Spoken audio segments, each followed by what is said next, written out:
So, welcome back. If you live in this country, you'll probably know that it's still been raining, the ground's still really wet, and we haven't done any more drilling since last week. What you saw in last week's video. So now the drill is over there, and I've just put the hedge trimmer on. So I thought I'd just quickly give you a quick show round. I'm going to walk around here and I'll show you what I got on the back. The Spearhead Twiger 655T, 6.5 metre reach. It's on its, it's on its 6th season now, and I've worked out roughly I do about 500 hours of hedge trimming a year, so he's 2,500 hours plus now, and it's not a bad nick considering how many hours it's done. It's got a bit of a bent bit on the back here, but that wouldn't be too hard to pull out. So yeah, I just sharpened up put the hedge trimmer on, and greased it up, sharpened up the flails, and now I just thought I'd quickly give you a quick walk around, show you what protective stuff I've got on the tractor to protect it from the hedge trimmings, because it can damage the tractor, and if you get bits of wire or something on the wrap around the flail, it can fly off and damage the tractor quite badly. So starting with the door guard, which it's not obviously not quite the same door as what was on the 190, because this doesn't fit quite right. So our local welder fabricator chap, friend of the farm, I'm going to drop it off to him, and he's going to cut that piece out and stick it up in there. So that'll be that sorted. Do that at the weekend. I folded the wing mirror around so that doesn't get smashed. Bonnet cover is on. That is the bonnet cover off the 190. So it is a 6215 in disguise at the moment. And because there's nothing wrong with that bonnet cover, it fits perfectly fine.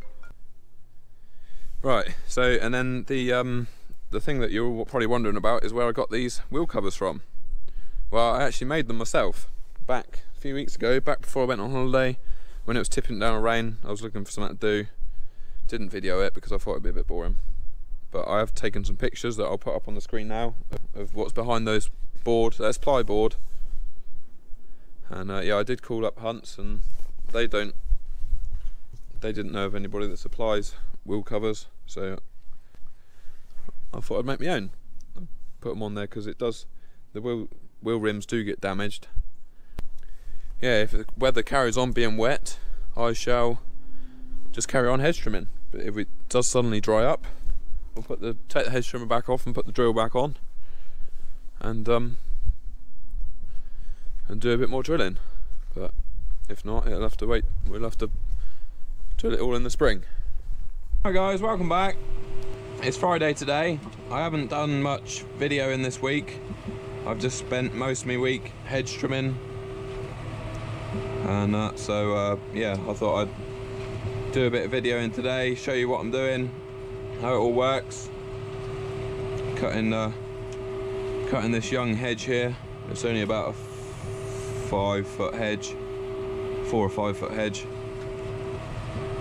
Not a lot of growth on it. It's only a young hedge.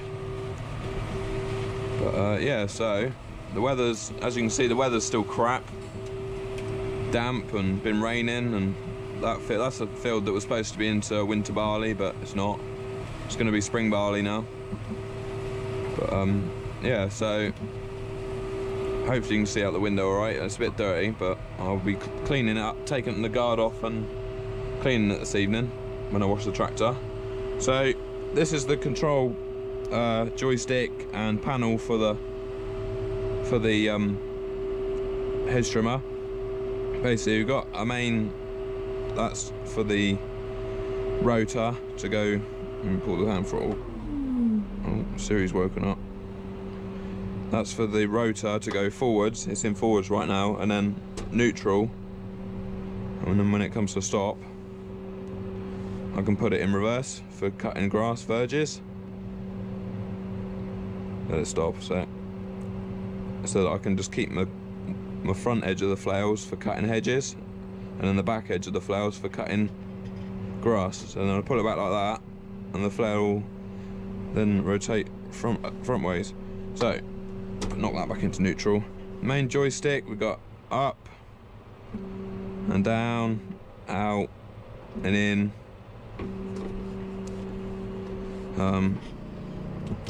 We've got on this joystick, it's got a switch here for doing the tilt on the head, which is a bit sort of all or nothing. It's not really nothing very smooth about that. And we've got a main power switch for the control panel, which isn't working at the moment, so I've just joined the wires together. I have got a new button, a new power switch that I need to put on there. And then yeah, so we got that switch there is for like the hydraulic roller. You can see I can switch it so the hydraulic roller goes up and then down. So when I'm cutting grass verges, I put it down so that the flowers don't hit the ground, and then lift it up out the way when I'm cutting hedges. So that's about it really. Right, I forgot to mention these two buttons here. This one telescopes out the boom to 6.5 meters, and then this one folds. If I press it, it folds the boom round into the transport position round the back, or I can you know, move it round to get round poles and stuff like that. So there's not really a lot to it. It's pretty straightforward. It's a good hedge trimmer. It's pretty reliable, good at cutting hedges. The controls are a little, I think I've said before, the controls are a bit jerky.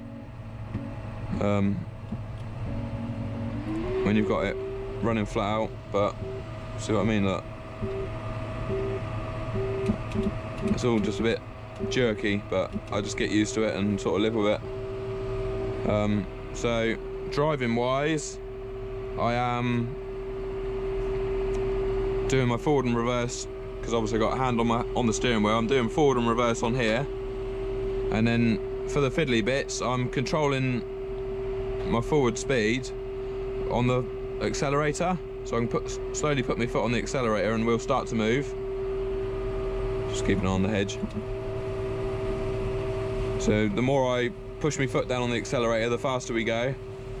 It's really smooth. On the joystick, I've got my sensitivity on, well, I normally set it to number 1 when I'm hedge trimming, so that it's all really smooth, so that we're not speeding up and slowing down too quickly. But say, like when I'm on a nice hedge like this, where I'm just gonna do the same speed all the way along, I can just switch to joystick mode by just knocking it forward like that and taking my foot off the accelerator, and then we'll just hold that, maintain that exact same speed all the way along here. And then when I want to go back to, if I'm coming up to a tree or a pole, I can just put my foot on the accelerator and I go back to pedal mode. Easy as that, which is really good. I remember when I used to drive a Fendt, and it might still be the same on Fendt, you've got to switch, you've got to stop and press a button to switch from joystick mode to pedal mode.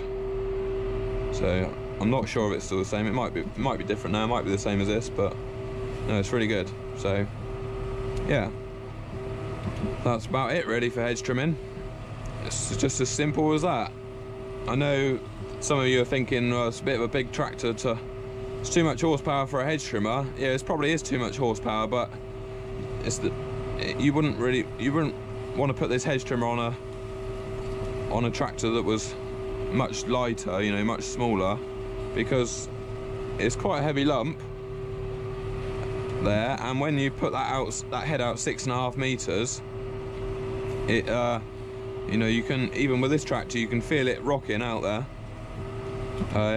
I know you can put them on smaller tractors, but you end up having to put, you know, ballast in the tyre, in the offside tyre or the near side tyre, to try and balance the tractor a bit more.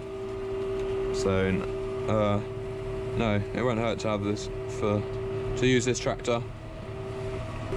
So like I said, this week I've just been mainly hedge trimming. Well, I put the hedge trimmer on Monday, just been mainly hedge trimming.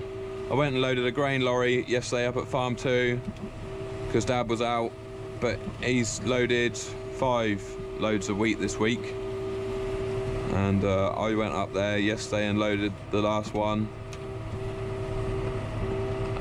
for the last one for this week, and brought the JCB 53170 home because that needs a service. That's a job on the list to do. The JCB needs a service. The 6150R needs a service. So that's some wet day jobs. Yeah, so we sort of worked out a new cropping plan this week about, because it doesn't look like we're going to get much more winter cropping done. So we've come up with a bit of a plan of what spring crops are going to go where. We're going to plant some spring beans and some spring oats up at farm 2, and here at farm 1 we're going to plant some spring barley and some spring oats. So there's quite a lot to do, so fingers crossed for a nice dry spring. A dry winter as well would be good, because obviously if it carries on being wet through the winter, it's going to take a long time to dry out in the spring. But yeah, so I mean, the agronomist said to us that we can carry on drilling winter wheat up until February if we want. So if it suddenly goes get an easterly wind in the winter and get a dry couple of weeks, we might be able to carry on putting in some more winter wheat. So that's always an option. But yeah, so and then yeah, so there'll be lots more time in the winter for me to show you loading grain as well, for the new subscribers that haven't seen me doing that yet. I might start doing the week on the farm videos again next week as well. Just a few random bits of footage throughout the week into one video. So yeah, but this is basically going to be my main job for the winter, hedge trimming. I've got to do all 3 farms. Loads of road sides to do, and tracks and field sides. Loads of it, which I know a lot of people find hedge trimming boring, but I don't mind it, to be honest. There's a lot worse things I could be doing in the middle of the winter on the farm than sitting here with the heater going and listening to the radio. So no, I quite enjoy it, to be honest. Treat it as a bit of a challenge to get as much as I can done.